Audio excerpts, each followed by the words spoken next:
So today we'll be using SpongeBob to better understand a molecular technique in molecular biology known as Southern Blot. In order to understand this technique, we must understand what molecular biology is. Well, molecular biology is a science that looks at how small biological molecules affect life. Molecular biology is used to understand how life develops, and molecular biology is everywhere.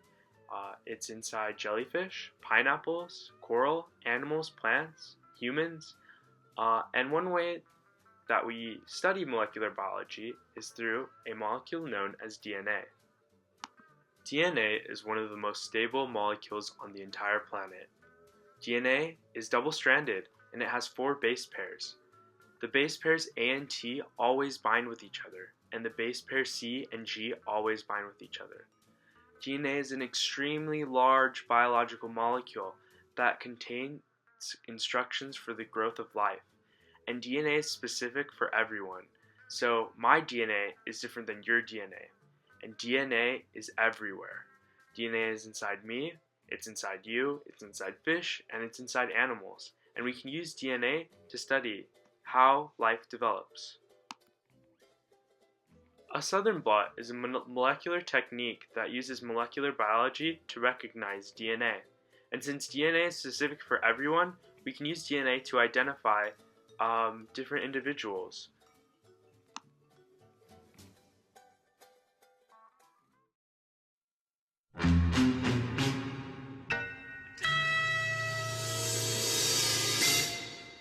Let's say that one day over the weekend, you notice that someone ate a Krabby Patty in your restaurant, and you want to know whether it's Plankton or Patrick.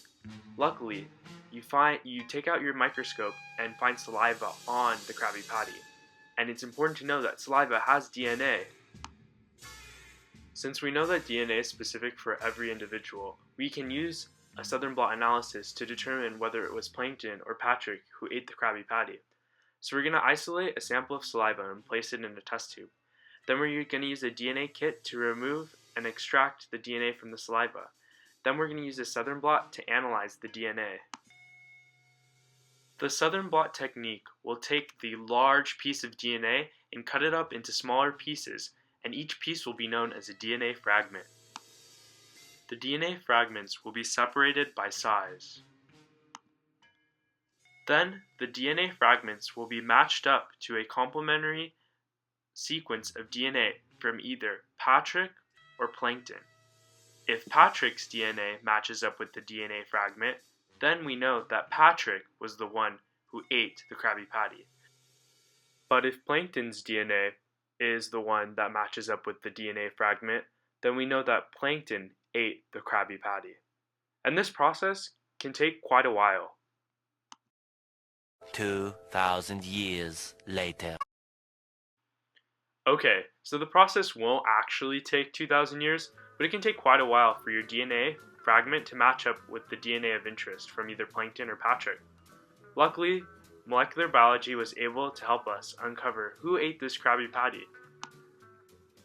So basically, the Southern blot technique can help us discover or uncover or identify a specific sequence of DNA.